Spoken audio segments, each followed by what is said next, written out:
बिस्मिल्लाहिर्रहमानिर्रहीम अस्सलाम वालेकुम। आई होप सो आप सब ठीक होंगे एंड आई होप सो आपको मेरे प्रीवियस वीडियो भी अच्छा लगा होगा। अगर आपको मेरे प्रीवियस लेक्चर के रिलेटेड कोई भी कन्फ्यूजन हो तो आप मुझसे पूछ सकते हैं, इंशाल्लाह आई विल आंसर यू।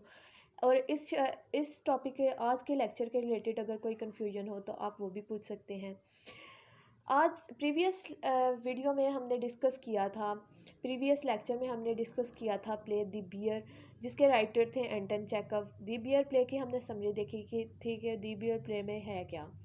आज हम उसी के शॉर्ट क्वेश्चंस देखेंगे कि पेपर पॉइंट ऑफ व्यू से कौन से इंपॉर्टेंट शॉर्ट क्वेश्चन हैं दी बियर प्ले में, या ऐसे कौन से शॉर्ट क्वेश्चंस हैं जो मस्ट आते हैं पेपर में। दी बियर प्ले ऐसा प्ले है जिसमें से at least to long questions must आते हैं और शॉर्ट क्वेश्चन भी मस्ट आते हैं। सो इसे अच्छे तरीके से करिएगा पेपर के लिए prepare.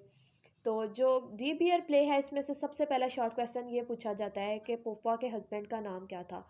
What is the name of Popa's husband. Popa के हस्बैंड का नाम था निकोले। निकोली पोपा के हस्बैंड का नाम था। सेकंड इसमें से ये पूछा जाता है कि what is the meaning of farce. Farce का मीनिंग होता है लाइट कॉमेडी प्ले, ऐसा प्ले जिसमें लाइट कॉमेडी हो, फुल कॉमेडी वाला भी ना हो और फुल सीरियस प्ले भी ना हो, ऐसे प्ले को हम फार्स कहते हैं जो लाइट कॉमेडी प्ले हो। उसके बाद इसमें से शॉर्ट क्वेश्चन आ जाता है कि how many money Smirnov want to take from the Popa. वो थे 1200 रूबल्स जो कि सिमरनॉव लेने आया था पोपा के घर, और पोपा ने उसे कहा था कि तुम परसों आना, मेरा मुंशी घर पे नहीं है। और उनके दरमियान फिर बाद में जो बहस हुई थी, लेकिन वो 1200 रूबल्स लेने आया था उससे, पोपा से। उसके बाद शॉर्ट क्वेश्चन पूछा जाता है कि जो पोपा के हस्बैंड के घोड़े थे उन घोड़ों का नाम क्या था। What is the name of horses of Popa's husband. What is the name of horses of Popa's husband. उनके नाम थे लोबी एंड ग्रेनेट। ये दो नाम थे, मतलब दो ही घोड़े थे उसके, और एक का नाम था लोबी और दूसरे का था ग्रेनेट। उसके बाद पूछा जाता है एक शॉर्ट क्वेश्चन के हु इज़ सिमरनॉफ। सिमरनॉफ जो था वो एक रिच मैन था और उसकी इनकम थी 10,000 रबल्स पर ईयर, ये उसकी इनकम थी। उसके बाद जो शॉर्ट क्वेश्चन पूछा जाता है पेपर में वो ये है कि how many chairs Smirnoff break in the Popa's house. How many chairs Smirnoff break in the Popa's house. तो उसने जब आया था और उससे पोपा ने मना कर दिया था पैसे देने से, उसने कहा था कि मैं परसों दूंगी, तो उसे गुस्सा आ गया था सिमरनॉफ को और उसने उसके घर की 3 कुर्सियां तोड़ दी थी। उसके बाद शॉर्ट क्वेश्चन पूछा जाता है कि how many girls refuse the proposal of Smirnoff. 9 women को उसने प्रपोज किया था सिमरनॉफ ने, और 9 की 9 ने ही उसका प्रपोजल रिजेक्ट कर दिया था।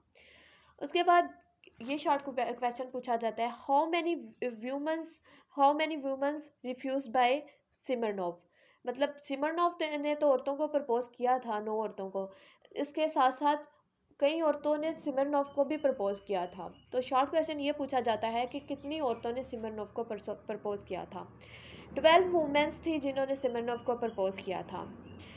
उसके बाद शॉर्ट क्वेश्चन पूछा जाता है कि what is the revolvers name of the Popa's husband. What is the revolvers name of the Popa's husband, ये शॉर्ट क्वेश्चन पूछा जाता है। ये मोस्ट इंपॉर्टेंट शॉर्ट क्वेश्चन है। स्मिथ एंड वसन रिवॉल्वर थी पोपा के हस्बैंड की।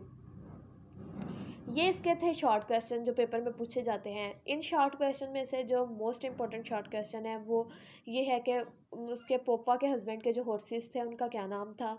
उसके बाद फार्स के क्या मीनिंग है, और वो मनी कितनी लेने आया था, और रिवॉल्वर का क्या नेम है। ये मोस्ट इंपॉर्टेंट शॉर्ट क्वेश्चन है। इनके 95% चांसेस होते हैं कि ये मस्ट आएंगे। उसके बाद इस प्ले में से जो लॉन्ग क्वेश्चन आते हैं वो ये है कि ये जो दी बियर प्ले है ये कैसे फार्स है। जैसे मैंने पहले ही बताया है कि जो फार्स का मीनिंग होता है लाइट कॉमेडी प्ले, तो ये जो प्ले है वो कैसे फार्स है ये पूछा जाता है लॉन्ग क्वेश्चन। सेकंड इसके थीम पूछे जा सकते हैं, समरी पूछी जाती है। उसके बाद करैक्टर स्केच पूछा जाता है सिमरनॉव या पोपा का, इन दोनों का करैक्टर स्केच पूछा जाता है। उसके बाद इस प्ले में से पूछा जाता है कि जो टाइटल है प्ले का दी बियर, वो कौन से करैक्टर को रिप्रेजेंट करता है? तो वो जो दी बियर टाइटल है वो रिप्रेजेंट करता है सिमरनॉफ के करैक्टर को, क्योंकि आम रूटीन में हम सिमरन बियर ऐसे इंसान को कहते हैं जो कि बैड मैनर्ड होता है। तो इस प्ले में जो बैड मैनर्ड पर्सन है वो है सिमरनॉफ, तो जो टाइटल है वो रिप्रेजेंट करता है सिमरनॉफ के करैक्टर को। उम्मीद करती हूँ कि आपको मेरे लेक्चर की इस वीडियो की समझ आ गई होगी, लेकिन अगर ना भी आई हो तो आप मुझसे पूछ सकते हैं। इंशाल्लाह इंशाल्लाह आई विल आंसर यू। जज़ाकल्लाह खैर।